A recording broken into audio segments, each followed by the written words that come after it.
this is a breaking news. This is breaking news for any prophecy watcher. Breaking news. I believe that this week that the Antichrist may have revealed himself. And now we need to talk about what does the word Antichrist mean? Because in fact, the Bible talks about how there are many Antichrists. There are many. Anyone that is against Jesus, the Bible, Christians, they are obviously Antichrist. But I think that one of the great Antichrist figures, let's put it that way, because there are several of them in the book of Revelation, has revealed himself this week on September 23rd. This is the first time that Mohammed bin Salman has done a full interview in the English language on a major Western media channel. So Fox News aired this. I watched it in its entirety, and I want to comment minute by minute about how important this is and how it relates to which scripture. So I want you to hear it first. I know that some of you have watched my viral video about the visions of the tribulation, and you heard that Brandon did not want to say who he saw. Let's describe what he saw, okay? Because when we extrapolate, then we're adding meaning. What he saw was that when the world goes into chaos after the rapture of the saints, even the leaders of the world don't know what to do. They are clueless, and they're looking for help. And a particular meeting occurs in Berlin, Germany, and a Middle Eastern man, good-looking, young, well-spoken, is in this meeting, and all the Western leaders are looking to him for answers. And he brings this calm, he brings this assurance to them.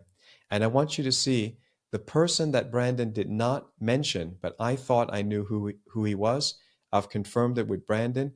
He saw Mohammed bin Salman. As far as we know, obviously, Middle Eastern people in a vision, possibly could be him or a relative. And I am not calling him the Antichrist, but I'm calling him a major figure in the book of Revelation. And I want to show you where that is. So let's start with the interview. I'm going to go blow by blow, just show you, hear it for yourself. And you can see that it's very unusual because Brett Baier from Fox News doesn't usually do this. He covers a lot of domestic news. He's going to give the full hour. This is like free advertising for Mohammed bin Salman. This is the island of Sindala, the first project in Neom, your Vision 2030. It is spectacular. It is really beautiful. A lot of people have described you as a visionary leader. I talked to a number of your citizens, and that's how they describe you. And you didn't even plant them. That's really how they talk about you. And world leaders are saying the same thing. You've had this transformational change, every aspect of the kingdom, economic, social, cultural, religious. Can you give us some specific examples of what your goals are and how you think all of this is going? Well, simply, we have in the past few issues in Saudi Arabia and a lot of opportunities that we didn't use. We're trying to capture that and to go forward for a better Saudi Arabia. And that's what we're trying to do. And it's a big vision. It is a big vision, and we get surprised every day that we reach our target faster, and we extend that to a newer target and a bigger ambition. So it's really exciting. Your ministers say you work them hard. Well, you can see in 2022 we are the fastest G20 country growing, and also in this year, if you take just the non-oil GDP part, we are the second fastest in the G20 growing. So it's like a fight between Saudi Arabia and India, a good fight. Brett Baier gives a glowing compliment to this Mohammed bin Salman, who's the crown prince. That means that he's not yet the leader of Saudi Arabia, but he's considered the de facto leader because his father is very aged, over 80 years old, not in great health. And he's been running the biggest construction project in the world, the sun has, and it's called the Project Neom. It's where we go when we go to Saudi Arabia and show you where the Israelites left Egypt and came into the land of Midian. Moses lived there. Moses went up Mount Sinai and got the 10 Commandments there. That's where Mohammed bin Salman, or MBS, as he's known, in short, MBS is focused on. But Brett Baier gives this glowing introduction that he is a visionary, that he is someone that the world leaders look to. This really puts us in a path towards Revelation 17:18. There has to be somebody that the whole world looks to that's going to be in a very opulent society. And the economy is going to be churning over there. And the whole world is going to be trading and trafficking over there. And it looks very much like Saudi Arabia. So we're going to say right now, without a long teaching, that you need to consider that whatever you heard before about Mystery Babylon, it stayed a mystery because it wasn't revealed until really this week. This is the first time we are hearing advertisement about MBS and about NEOM on international TV fully in English. This is the first time. This, you could say, is the unveiling or the revealing of maybe not the Antichrist, but it could be. So you need to watch, you need to see. All right. And he himself would not think of himself as an Antichrist. I think that the Antichrist wouldn't know that. It's just like many times when you as a Christian are serving God, you don't know that you're being used of God. You don't know what your destiny is going to be in the ultimate end. You're just following God step by step. But ultimately, wow, well, you could be, one of the great evangelists, one of the great apostles and missionaries. So everybody is kind of in that personal space when they're following whoever they're following. I don't think he knows where the ultimate ending of this is. I don't think he read Revelation 17 and 18. So in many ways, all that he's going to describe is going to be really attractive, really good. And what else would the Antichrist offer? It's going to be something that everybody can celebrate. So this is a big construction project. It's completely dedicated to the green climate change global religion. And Brett Baier's eating it up, and he's presenting this to America because one thing I know about Americans is most Americans are afraid of Saudi Arabia. When I say come to Saudi Arabia, let's take an expedition over there and discover the biblical history, people are like, oh no, I'm afraid of it. And I tell you, Saudi Arabia is safer than downtown Dallas at night. You wouldn't know that, but MBS has done a lot to clean up the place. And this is going to be free advertisement about what he's done so that people are more and more attracted to Saudi Arabia and begin to go there and invest in it. That has to be the trajectory if we're going to go to Revelation 17 and 18, right? Let him speak for himself. I got a lot of comments on this because this is major prophetic breakthrough, breaking news. You're making a transition on trying to get different parts of the economy, not a heavy reliance on oil.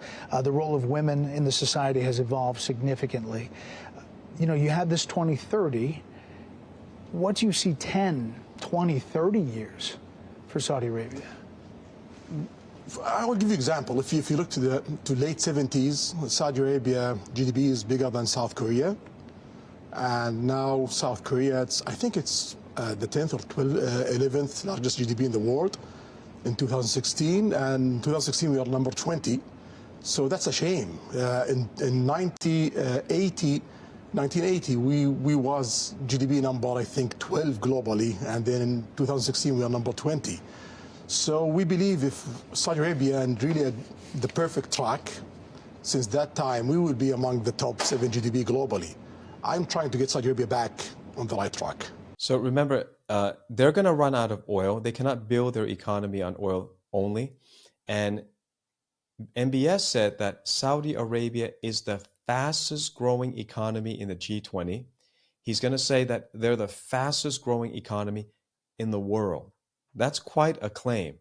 And that's the kind of empire or nation you need to have to qualify as Mystery Babylon. We're going to see it qualifies on many levels. You're a data guy. We can see today we are the largest number 17 ranked as the largest GDP in the world, but in G20 we are almost ranked number 15 from 20 in just a few years. The G20, you just mentioned it. You really have become a big player on the world stage, and that G20 rail and ports deal connecting Europe, the Gulf nations, and India, why is that such a big deal? Logistics is important. If you want to manufacture in your country, if you want to move goods, it's important to have a good logistic plan. You work it with many countries, many regions, to be sure that goods pass in the right time. For example, that project will cut the time of goods from India to Europe by 3 to 6 days. Cut time, save money, and it's more safer, more efficient. So why not? And it's not about only moving goods and railways and ports. It's also about linking grids, energy grids, data, cables, and other stuff will benefit Europe, Middle East, and also India. And most of these energy, all of these energy going to be a green energy that's going to be produced in the Middle East and being exported to Europe and India. So it's a big deal for us and for Europe and for India. Also mentioned in this deal is Israel. What would it take for you to agree to normalize relations with Israel? Okay, so this is going to be the one that the prophecy watchers are going to pay attention to. What's the relationship between the largest, this is the mother of Islam. In Saudi Arabia are two of the main cities that have, religious importance for the religion of Islam. It's Mecca and Medina, right? Mecca and Medina. Mecca is where all the 1.8 billion Muslims have to face and bow down to and pray towards this Kaaba, this cube, all right, in the middle of Mecca. They bow to this 5 times a day. Then Medina is the place where the Prophet Mohamed is buried. So what's the relationship going to be between this mother of Islam nation and Israel? Well, there is approach from President Biden administration to get to that point. For us, the Palestinian issue is very important. We need to solve that part, and we have good negotiations continue till now. We gotta see where it will go. We hope that it will reach a place that it will ease the life for the Palestinians and get Israel back, as a player in Middle East. There were reports that you had suspended talks. No, that's not true. Not true. So you think, if you were to characterize it, are you close?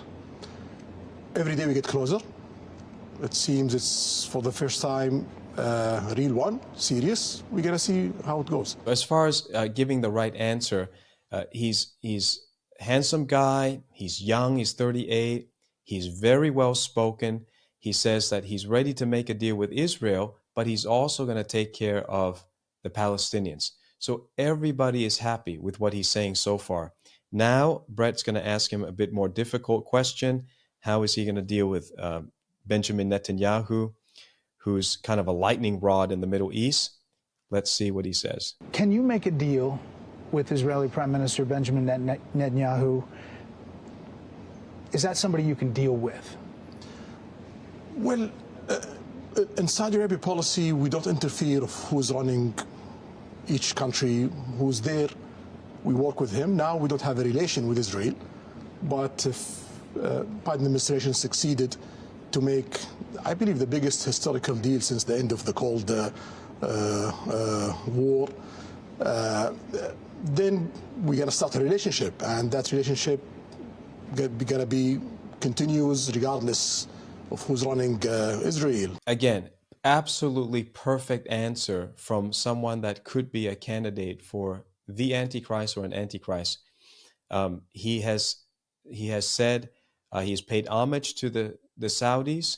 He says, well, we don't actually have any relationship with Israel, and we don't interfere with any other country's policy. So they're happy.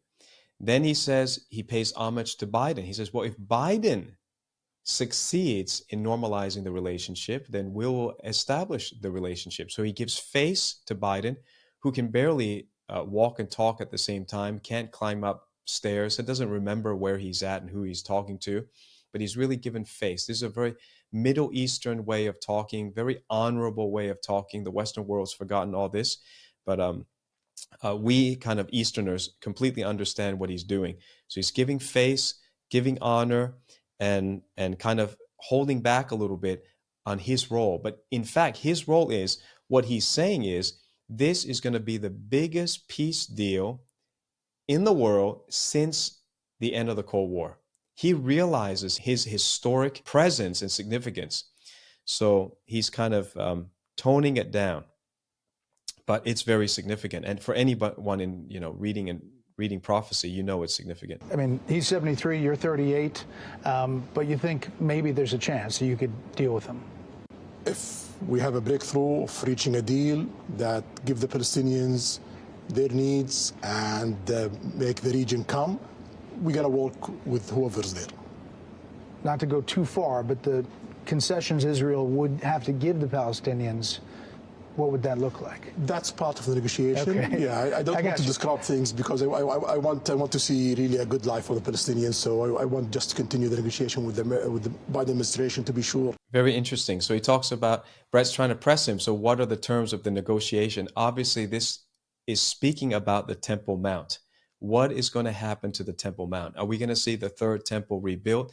And he says, no, we're not going to touch that. We're not touch that. We're going to just say publicly, going to make sure the Palestinians are happy. Well, what's the key issue? It's any piece of real estate. I mean, any tree God wants, the devil says, you got to have it. If he says, I want this one piece of real estate, the devil and all of, and all of the enemies are going to want that place. So something has to break about that kind of stalemate right now, where the Jews cannot worship freely and Christians cannot pray freely on one of the most significant places on earth, the Temple Mount. That's where Jesus preached. Well, on the U.S. side, would there be a defense pact maybe between Saudi Arabia and the United States? And what would it look like Article 5 in NATO? Yeah, first of all, we have some sort of that in the past 80 years. We are the biggest buyer from American armament manufacturing. I believe Saudi Arabia alone is bigger than the next 5 buyers from America. So Saudi Arabia is critical in your armament import economically. And we have a lot of security military ties that really strengthen the position of Saudi Arabia in the Middle East and strengthen the position of America globally, especially in Middle East. You don't want that to be shifted. You don't want to see Saudi Arabia shifting their armament from America to other places. So that document, it will strengthen that. It will strengthen the interest of America, security interest, military interest, and also economic interest. And also it will save effort and headache from the Saudi side of not switching to other places. All right, so MBS assures America, the American military-industrial complex, no matter what deal he strikes with Israel, don't worry, we'll keep buying your weapons. So that pretty much satisfies everybody. Remember, Russell Brand's just been canceled. Tucker Carlson was canceled. They were both canceled ultimately for touching Ukraine. That's what the elites don't want, is talk about anything you want, have your own opinions, but do not stop war on this earth. They want war. War is money-making. It's a money-making machine. And anyone who touched it, doesn't matter how famous they are, they got canceled. Russell Brand is another one of those he's very anti-government. He was very left-wing, the darling, of the left. No matter how sinfully he lived, no matter how degenerate he was, they never said anything about him. But as soon as he came against the war in Ukraine, right away, they dug up dirt on him, and he had a lot of dirt because he lived a truly sinful, despicable life. He did, but he's changed. People are allowed to change and be redeemed. That's going to be my comment about Russell Brand right now. I'll leave it at that. But he's saying the right thing. Man, you couldn't get a diplomat, a politician, a world leader to say better things that make every side feel really, feel goosebumps. There are many people who wonder why you first normalized relations with Iran, a longtime enemy who back in 2017 attacked your oil facilities, but yet not yet Israel. Can you explain that? Based on situation and politics. So we have a long fight with Iran since 79. We don't want to be that the norm in the Middle East. If there is opportunity to shift that and to go to prosperity and interest and working with Iran and working with the other Middle Eastern, bringing Iran to work with the Arab world, with the Middle East, why not? So the Iranian reached to the Iraqis in 2020. The Iraqis talk to us. They start to do that kind of negotiation. We have few obstacles. China come in, solve it, and then we have a good start. We hope that continues. We're trying our best, and also what we see from the Iranians, that they're taking this very seriously and they are doing their best. So we're investing in that. That's a big change, and clearly you can see outside the box on these deals. All All right, that's a big change, Brett says. A huge change that leads to Ezekiel 38:39 war. So in there, we find that a very strange alliance happens. At least Turkey and Iran are named clearly as allies in Ezekiel 38:39. And when they invade Israel, Sheba and Dedan, which is Saudi Arabia, is in peace with Israel and says, "What are you coming to do?" So there is some kind of normalization that goes on before that war, where all the Islamic leaders and all the Sunnis and the Shias that were at each other's throats, somehow they have come into some kind of temporary peace, ceasefire, truce. And this is exactly what MBS is paving the way for. They're normalizing relations with their arch enemy, Iran. Big change, Brett says. You know, you can look to that. Are you concerned, though, Iran gets a nuclear weapon, about them getting a nuclear weapon? Well, we are concerned of any country getting a nuclear weapon. That's a bad move. And you don't need to get a nuclear weapon because you cannot use it. Even if Iran gets a nuclear weapon, any country use a nuclear weapon, that means they are having a war with the rest of the world. The world cannot see another Hiroshima. If the world see 100,000 people dead, that means you are in a war with the rest of the world. So it's a useless effort to reach a nuclear weapon because you cannot use it. If you use it, you got to have a big fight with the rest of the world. It is really interesting because he's almost saying Ezekiel 38 before Ezekiel 38 happens. It's almost verbatim in modern language. It's Iran has released a nuclear weapon in the region. That's what Ezekiel 38 shows. There's going to be radioactivity. There's going to be a cleanup from all the waste from this war.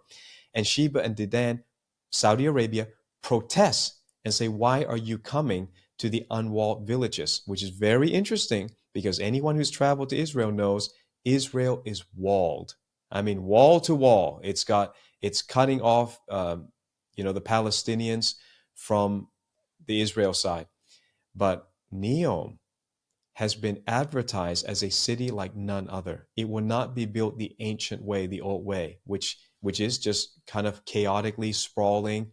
And then it has to have walls to protect itself. I mean, by definition, that's what a city is, by the way. If you don't have a wall, you're a town or a suburb or a village. If you have a wall, that is the definition of what a city is in the old days. So he said Neom is not going to be like that. It's going to be energy efficient. It's going to be one straight line over 100 kilometers long. You're not going to have to even own a car. You're going to be able to transport yourself back and forth in the most efficient way because it was designed from the beginning. And it is a city without walls. So it looks like Iran not only attacks Israel, I believe that that's a clue. They're attacking Saudi Arabia as well. And Saudi Arabia protests and says, "Hey, wait a second. If you use nuclear weapons, you are at war with the whole world." And that's why probably Iran will then also attack Saudi Arabia. They've been wanting to do it anyway. They're doing it in proxy through Yemeni rebels right now. But just amazing. I mean, you can hear now the very words of Ezekiel 38 coming to pass, and it's Mohamed bin Salman who's speaking it in modern parlance. If they get one, will you? If they get one, we have to get one for security reasons and for balancing power in the Middle East, but we don't want to see that. Yeah. It's just a big change. You mentioned China brokering that normalization with Iran. That surprised some folks. Why choose China in that role? We didn't choose China. China chose you? China chose to be a broker to make that happen. There are signs of change. Obviously, the renewal of relations with Iran, brokered by China, possibly joining BRIC. China's a big component of that. Is the kingdom reevaluating its security partnerships, kind of trying to think of different ways to do it? No. BRICS is not about political alignments. So if you look at the G20, you have like two groups inside the G20. You have the G7 and you have BRICS inside G20. We tried to join the G7 at President Trump time, but some of the countries in G7 have like requirement to be part of that. And we are seeing that if we continue for 1 decade without being part of group inside the G20, that could really create obstacles for us economically. So BRICS is an option. They invite us, and we welcome that. And BRICS is not a group against America or the West. You have a lot of allies in BRICS. You have India, you have Brazil, and you have South Africa. Those are also as your allies. Perfect answer. Once again, a masterful diplomat, masterful. We're talking about China, who's still considered the enemy of America. We're talking about BRICS, which is considered the enemy of the US dollar. And notice how he answers. He says, it's all about, it's just economics. These are your own allies politically. Some of the people like Brazil, South Africa, they're your allies. We're not going against you in any way. This is just an economic thing. So when you notice something, whenever there's a sticky situation or a difficult problem, MBS avoids the politics and he goes into, we're all going to get rich. We're all going to make money. We're all going to buy and sell weapons. It's going to be fine, right? And with BRICS, it says China's coming in. He says, I don't mention about the politics at all. Coming into the Middle East, everyone's going to get prosperous. That's all we want, right? So we're just going to create an environment of prosperity. And that's how he answers it. I notice it again and again, quite skilled in answering very difficult questions in this way. And people don't hear it because they love money so much. Money is what glues the world together because they differ from each other in philosophy, religion, outlook, all this. But people love money. You talk to all these world leaders. I mean, you talk to all of them. And when was the last time you talked to President Xi? Something around, I'm not sure, You've talked to him 4 months. Yeah, we talk a lot every year. Yeah. How do you see him? What's he like? Well, he's trying to do the best for China, and he has all the right to do that. He's a leader of a country, and he wants his country to succeed and to grow, and he have more than 1 billion people. You don't need to see China failing. If you see China failing, it's around 13-14% of the world GDP, and it's around 15 to 20% of the world population. If that country falls, everyone on the planet falls, even America. Yeah. You know, obviously there's a lot of concern in the U.S. about Taiwan. As you know, President Xi, when it comes to that issue, what do you think his Vision 2030 is? We announced our policy in that. We believe in one China, and I believe so is America believing in that. There is few arrangement there. I believe the Chinese is respecting that till now, and we're going to look forward how it goes. What about Russia? You deal with President Putin. What's your thought about Russia inside Ukraine? What's happening there, it's something bad. We don't want to see it. Invading a country, it's something against the rules of the UN. The Saudi vote against that. The Russians have their excuse of why they did that, of expanding the NATO, etc., of their lists of excuses. But invading a country is really bad. In Saudi Arabia, we have a good relation with Russia, and also we have good relation with Ukraine. We have amazing and critical trade with Ukraine and Russia. So for us, we try to do our best to push for a few steps to solve this problem. I mean, you tried to host peace talks. Russia didn't come, but I wanted to ask you about, supporting Russia. So he really, even as powerful as he is, did you notice that he will not touch the war in Ukraine? So the things that Tucker Carlson and Russell Brand touch, these are no-nos, all right? Right now in the world, whoever is in charge of weapons and wars, they do not want to end the war in Ukraine.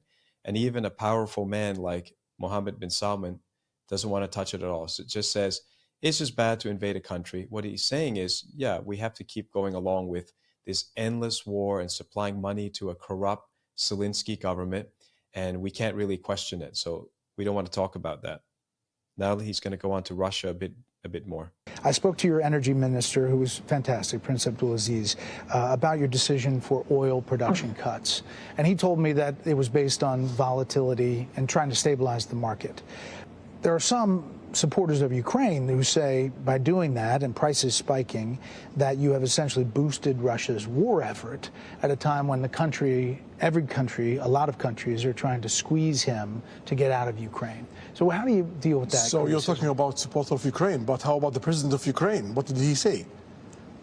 He said totally something against that. He says Saudi Arabia is supporting Ukraine, supporting to solve the problem between Ukraine and Russia and trying to be a mediator to help in that area. And if we are doing a deal in OPEC Plus country to support Russia, Iran is part of the OPEC Plus country, and at that time Iran was our enemy. We don't have that alignments that we have today. So are we supporting Iran at that time? That doesn't make any sense. For us in Saudi Arabia, we just watch supply, demand. If there is shortage of supply, our role in OPEC Plus is to fill that shortage. If there is oversupply, our role in OPEC Plus to measure that for the stability of the market. So it doesn't have anything other than No, that. it's purely about demand, supply. You see that? There's a very difficult question about, hey, Saudi Arabia is supposed to be America's ally, but yet you are acting in the interest of Russia.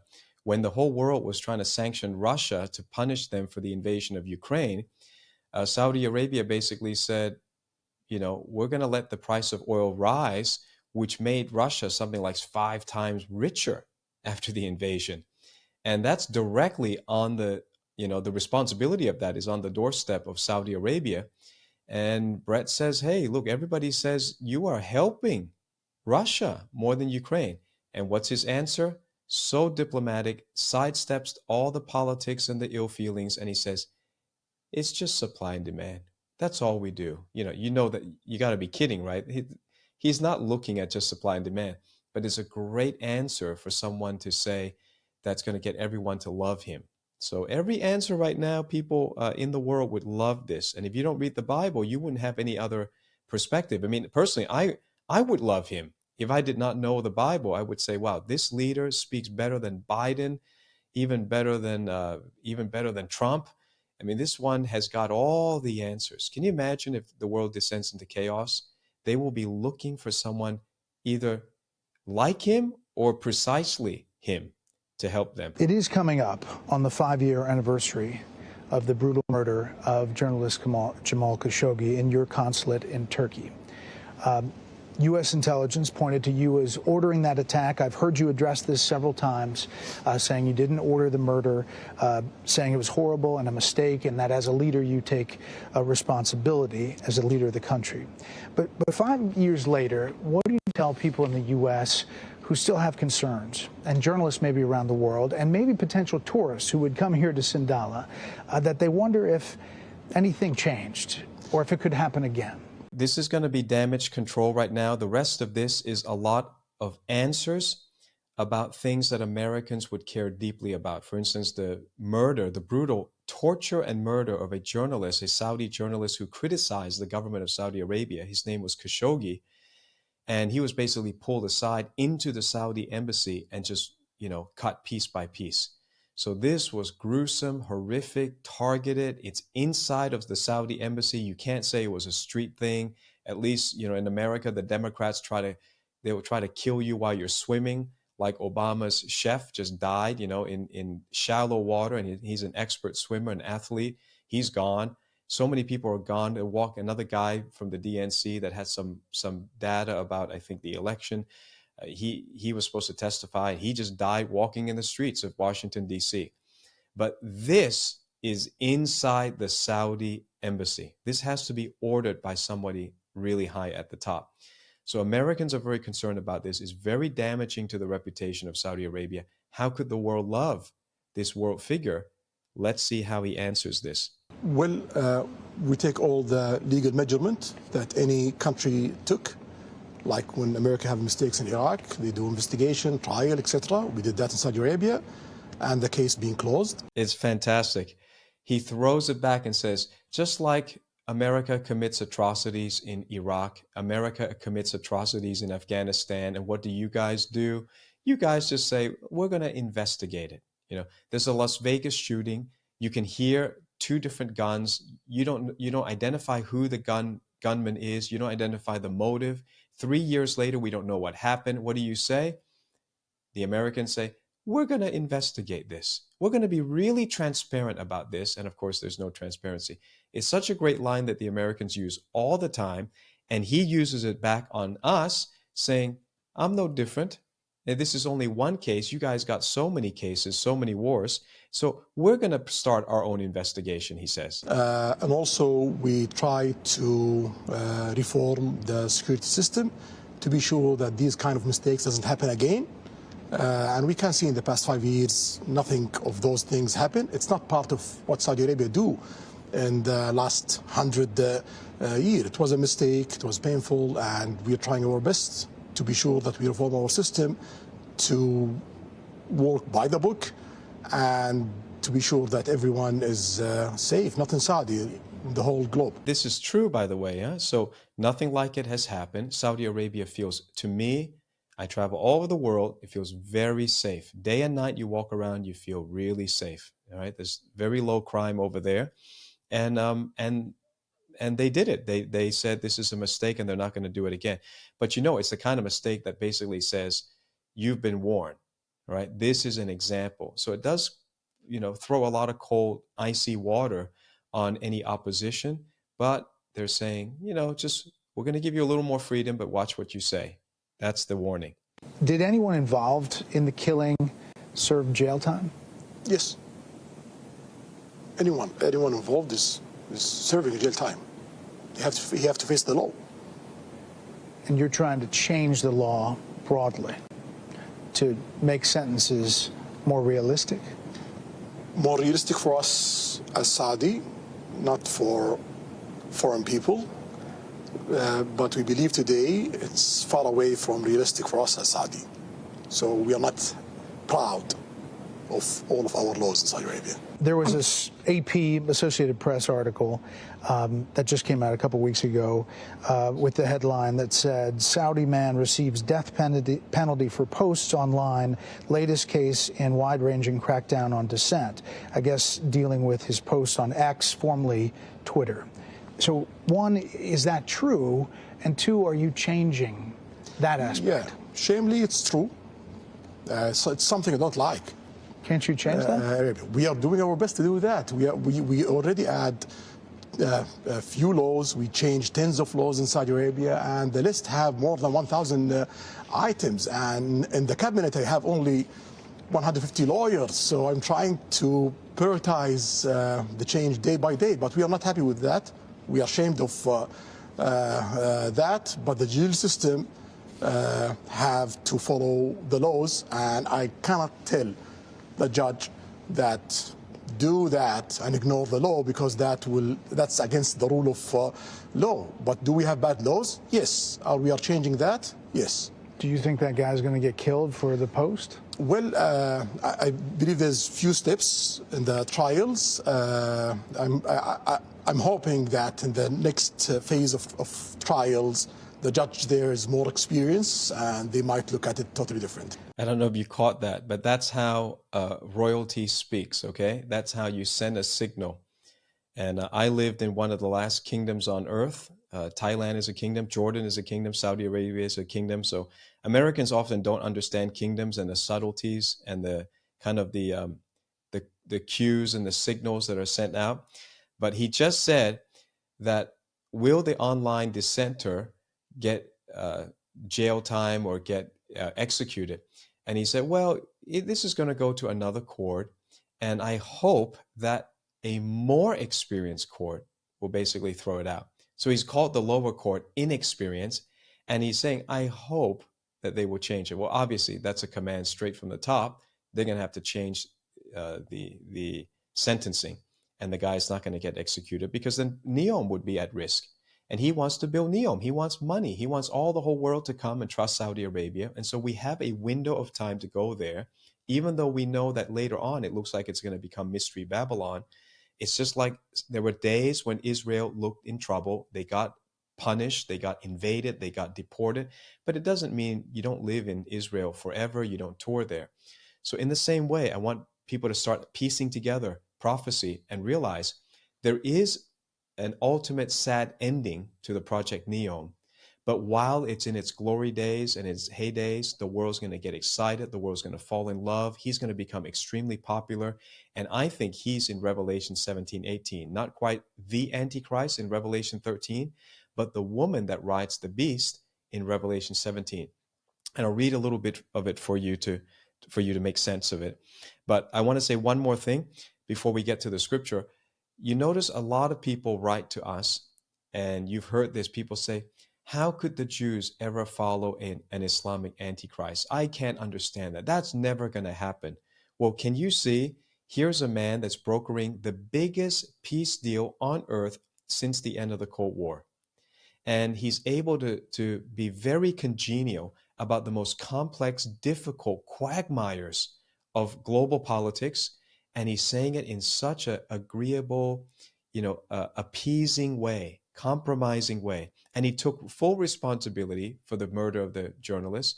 And he's saying, I'm going to change the system, but I can't just tell the judge what to do, even though he just did, right? But he's going to work at changing the law. Well, that's what, in the end, the Bible describes one of the characteristics of the Antichrist is that he will change the law.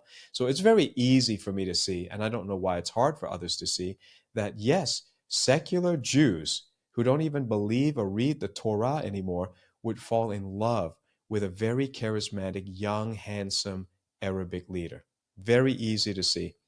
And I think he has just been revealed this week to the world. We prophecy teachers have been talking about it for years. Don't look at the wrong place. Don't look at Rome and Brussels and all that, because you're living in America. You have a Eurocentric world view. No, the Bible is Middle Eastern centric. It's a Middle Eastern book. So right now, this is the first time where I think Americans are going to begin to change their impression of the Middle East. And it's going to look a lot nicer. Recently in the U.S., we remembered the 22nd anniversary of the 9/11 attacks. As you know, 15 of the 19 hijackers were Saudis. And the 9/11 victims' families, they make their feelings clear, especially around the anniversary, that they believe there's intelligence that somehow links the Saudi government to supporting or facilitating those hijackers. What do you say to those 9/11 families 22 years later? All right, interesting. 22, the number of the Jews, the number of end times, the number of chapters in Revelation. Again, 22 years later, he comes out. He's asked a very difficult question. 15 of the airplane hijackers were Saudi citizens. The other one was one from the UAE, one from Egypt, one, I forget the last one, but two more. So, but the majority by far are Saudi citizens, and the Saudis fund terrorism everywhere. And if you see a mosque and an imam in your town, it's paid for by the Saudis. So the opulence, the wealth, the rich, the influence of Saudi Arabia cannot be denied. It is what is described in Revelation 17. That is not Jerusalem. Jerusalem is not controlling all of the Gentile world. But do you know that Saudi Arabia, just in terms of lobbying money, out lobbies all the big pharma, big bank, big tech, all of that combined. Saudis have given $1.5 billion to the Bush family. They gave at least $30 million to the Clinton Foundation. They gave over $2 billion to Jared Kushner because he's the son-in-law of Trump. So all of them, Trump or Democratic, Republican or Democratic, they're all being paid for by Saudi Arabia. And that's pay for play. That's influence money. That's soft bribery, right? Legal bribery. So he has that influence more than any other country in the world to be Mystery Babylon. I'm very sorry that anyone loses any one of his family. No one wants to lose his family, especially in a way like that. Yes, there's 15 Saudi in that being planned by Osama bin Laden. That's well known. Osama bin Laden being planned also a lot of attacks in Saudi Arabia. So it doesn't make any sense that we work with the guy who's doing terrorist attack in Saudi Arabia in the 90s, and after that. Great answer, okay? So he draws empathy. He says, yeah, Osama bin Laden, Saudi, and his henchmen were Saudis, but Osama bin Laden also planned many attacks inside of our country. So he's creating empathy and an emotional link between the two. And killing Saudis and foreign people at that time in Saudi Arabia. He's our enemy and he's the American enemy. The main attempt for Osama bin Laden, and that's by the reports, The main attempt of Osama bin Laden is to recruit as much as he can, Saudis, to be sure that he create a problem between America and Saudi Arabia. So if people in America fall to that means Osama bin Laden succeed in his plan. You're credited with going after extremists, jihadi extremism in the country. Is that still happening? The country was conservative before, and it's not only Saudi Arabia was conservative, even America was conservative before. Time change and reforms comes, and that's what's happening in Saudi Arabia. After the Khashoggi killing, President Biden called Saudi a pariah nation. Then he visited here and he had the closed fist, the fist pump. Then it's an open hand recently at the G20 with a handshake and a smile, thanking you for your leadership. It's fair to say the U.S. relationship with Saudi is complicated. How would you describe your current relationship with President Biden? The only thing that doesn't change in politics, that is changing. So always you change your politics that serve your goals as a nation. We have today great work with President Biden. We are working in the big network that we're building between India, Saudi Arabia, Europe. We are working with peace arrangement with Israel and Palestine. We have the longest ceasefire in Yemen, and there is a lot of good progress to create political solution, and we have a lot of work in security, stability in the region, also beyond in Ukraine. We have amazing work in technology, R&D, 6G investment and R&D in the rest of America, space industry, and many areas. So the agenda between Saudi Arabia and America today, it's really interesting, and we have really amazing relation with President Biden. You talk with him behind the scenes. In the U.S. right now, there's a lot of focus, even from his own party, about his age. He's 80, you're 38, as I mentioned. You've worked with him, you've met with him. What's your assessment? He's sharp, and he's really well focused, well prepared, and so that's what I see. Yeah. Well, he's asking about Biden twice, and he's not going to say anything negative about Biden at all. So he saves his face. I think we're going to get into the Word of God and then just let him say some words in closing. But let's go now to Revelation 17. If you're not familiar with Mystery Babylon, this is my candidate for Mystery Babylon, and I want to show you a little bit about it. All right, so let's go to Revelation chapter 17, and we'll pick up from, let's say, verse 2. Well, might as well just start. Verse 1. There came one of the seven angels which had the seven vials, or the seven bowls, these are the last judgments, and talked with me, saying unto me, Come hither. I will show unto thee the judgment of the great whore that sitteth upon many waters. Right? So there's a prostitute. Prostitution is a term for idolatry in the Bible, right? Spiritual prostitution is idolatry, with whom the kings of the earth have committed fornication, and the inhabitants of the earth have been made drunk with the wine of her fornication. There's no bigger idolatry religion or idol in the whole world than a piece of rock and a meteorite that 1.8 billion people bow down to 5 times a day. That is the greatest idol ever invented by humanity. Verse 3. So he carried me away in the spirit into the wilderness. The word wilderness means desert. Okay, so it's not Washington, D.C. That's not in a desert. It has to be in the desert, in the wilderness. And I saw a woman sit upon a scarlet-colored beast full of the names of blasphemy, having 7 heads and 10 horns. The woman was arrayed in purple and scarlet color, and decked with gold and precious stones and pearls, and having a golden cup in her hand full of the abominations and filthiness of her fornication. So I won't dissect all of this today. Verse 5, and upon her forehead was a name written, Mystery Babylon the Great, the mother of harlots and abominations of the earth.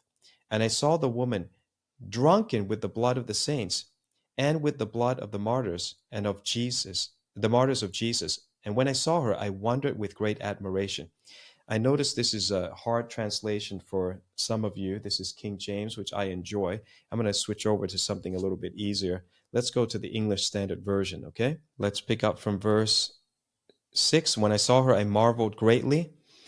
But the angel said to me, Why do you marvel? I will tell you the mystery of the woman and of the beast with the 7 heads and 10 horns that carries her, the beast which you saw was and is not and is about to rise from the bottomless pit and go to destruction. So this beast cannot be Rome. It cannot be Europe, because it was and is not. The ruling empire that oppressed Israel in the days of John the Revelator was the Roman Empire. So the empire that is Rome. But he says, no, it was and is not. This is the empire that's represented by the beast. It was and is not, and it is to come. This calls for a mind with wisdom. The 7 heads are 7 mountains on which the woman is seated, not 7 hills of Rome, 7 mountains. Then he will describe. What are they? In verse 10, they are also 7 kings. So it's got nothing to do with the hills of Rome. These are 7 kings or kingdoms, 5 of whom have fallen. All right, so there were 5 other empires in the Bible before Rome. One is, that's Rome. The other has not yet come. When he does come, he must remain only a little while.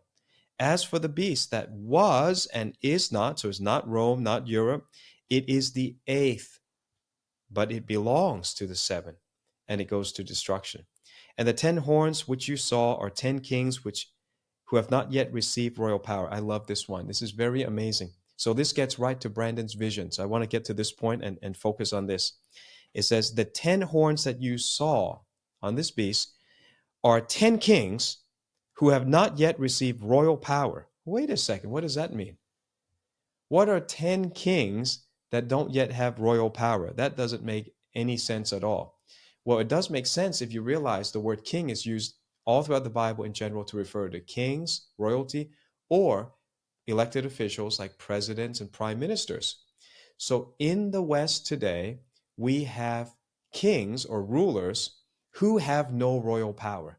And guess what they want? They crave it more than anything else. They want royal power. What does that mean? Absolute authority. They want to be able to pass laws and not be interfered with and obstructed by the will of the people.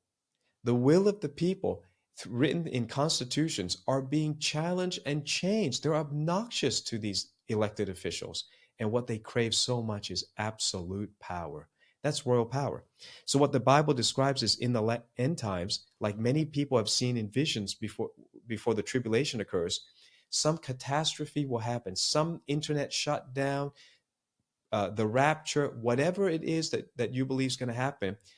The world descends into darkness and chaos, and then they're going to give their power to the beast, and they're going to want absolute power for themselves. So 10 of them are going to get this. It says, but they are to receive authority as kings for 1 hour. They want to have this power, to receive it for 1 hour, together with the beast. These are of one mind and hand over their power and authority to the beast, to this kingdom, and to the person that's inside of this kingdom, the 8th. These are of one mind. They hand the authority over to him. They will make war on the Lamb, and the Lamb will conquer them, for he is Lord of lords and King of kings. So he's going to be king over all the corrupt prime ministers, members of parliament, all these officials, even presidents these days. He's the Lord and the King of them all. And those with him are called, chosen, and faithful. Praise God. That's a little bit of Revelation chapter 17. And you can see it's beginning to make sense, isn't it? It's a kingdom that's not Rome. It's after Rome, which is what? It's the Caliphate, the greatest empire that came after Rome split. Even the Byzantine Empire was mainly centered in Turkey. And then that became the Ottoman Empire. That's the 7th kingdom. And then the 8th will be, it rises up out of that. Something out of the United States of Islam is going to rise up, and somebody out of that is going to be the Antichrist. But in the meantime, Revelation 17 says, there is a woman who rides the beast, but the beast will then turn and devour her. Well, this is a perfect picture now of Saudi Arabia. Saudi Arabia is riding the beast, the United States of Islam, which has not yet come to pass, but we're going to see it come to pass. And it's going to make the whole world wonder. The beast that was not, but is to come. He rises up. This kingdom rides that beast, all right, into great luxury, wealth, opulence. It's going to be very popular out of all the kingdoms the Islamic empires, the Islamic countries, this is going to be very popular. Neom is going to be a popular project. The greenies are going to love it. Even the atheists bow down to, Islam. They don't mind, respecting Islam. So it's going to ride the beast. But then because it's a friend of America, it's a friend of Israel, it makes peace with Israel. Because of these things, the beast system will then devour Saudi Arabia. Wow. That's exactly where we're heading. We're not far off from all of that. And that takes us to Ezekiel 38:39, which is Armageddon, is the last battle. What am I saying, folks? America, the West, you have your last warning, last awakening. Wake up to Bible prophecy. Know that it's very soon. Use your life, live a clean life and live a holy life, and begin to serve God and his purposes. I think Saudi Arabia is coming up. You should go and see it. You should see how, what transpired in the Bible, according to the word of God, in that land. And we have an opportunity to be salt and light in that land while MBS is promoting peace and freedom. And maybe I was wondering, why is he called the woman that rides the beast? Because in the Islamic world, he would be considered very liberal. Now, to us, he's very conservative. But relative to the Islamic world, he is almost a feminist. He's almost being too feminine, pro-feminine. How? They're still covered from head to toe, but he's allowing them to go out unchaperoned. He's allowing them to play music, all of these things. He's allowing them to drive cars. Again, we would consider that conservative, allowing them to drive cars. But for them, it's very feminist. So maybe that's why in the end time, that kingdom is considered the woman that rides the beast system. Right? We're going to see it unfold in front of our eyes. But this week was absolutely historic. We see the unfolding of the revelation of either the Antichrist, which is what Brandon believes. I believe differently. I believe that he is or he will become part of the woman, the harlot, the great harlot that rides the beast. And then the beast turns around and devours her. Custodian of the two holy mosques is a title held by the Saudi king. And it's a really serious responsibility, always well understood in the U.S. Could you say something for our viewers about the obligation that implies for the Saudi king, how big a deal that is in the broader Islam? Well, the two holy sites in Saudi Arabia, it's the two holy sites of Muslims.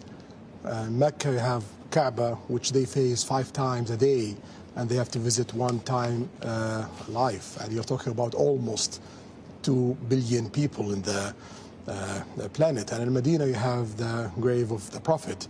So the duty of any king of Saudi Arabia and the duty of all Saudi peoples to serve those 2 places and to serve the visitors of those places. And I believe we did a wonderful job in that area. Thank you for answering all of these questions. I just spent the past 3 days here, and I've visited here many, many times before. And I personally have seen major transformations, not just for women, but the building and the cranes and how people look at this country. For people on the outside looking at this, what would you tell them? If they want to come visit, they may be skittish about coming to Saudi Arabia because of what has been written in the past, what they see.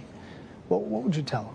I will tell them the greatest success story in the 21st century is Saudi Arabia. This is the story of this century. Do you want to miss it or not? That's your call. And do you think you're going to slow down at all? No. We're trying to speed up every day. Your Royal Highness, we really appreciate this time. Shukran. Thank you. And very interesting, Brett Baier actually speaks in Arabic a couple of times. That one he said shukran. So he's really doing a puff piece. This is like a 1-hour promo of Saudi Arabia, which I happen to enjoy. I enjoy going to Saudi Arabia. I'm all in agreement with Mohamed bin Salman. People should go to it. We're going to do a tour in February 2024. We'd love for Christians to join. We believe it's safe. We believe favor is on us to go. And we can go and be in salt and light while we're learning the actual places where the Bible events took place.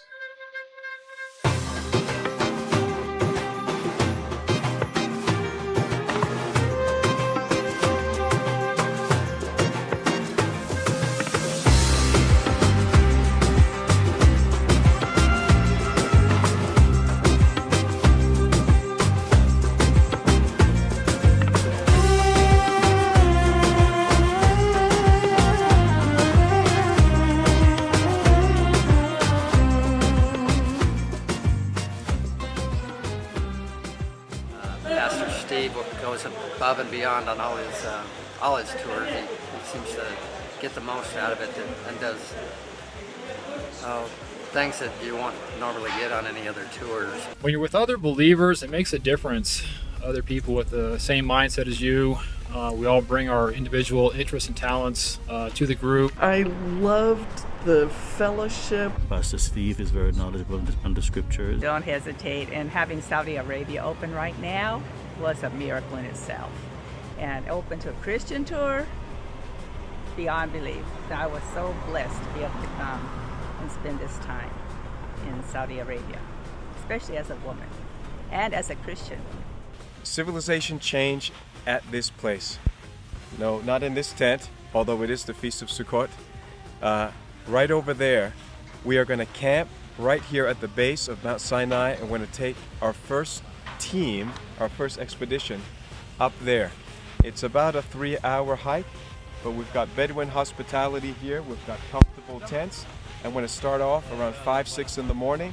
I'm going to climb that peak, and you see the charred top of that. That's Mount Sinai. I never get tired of looking at that.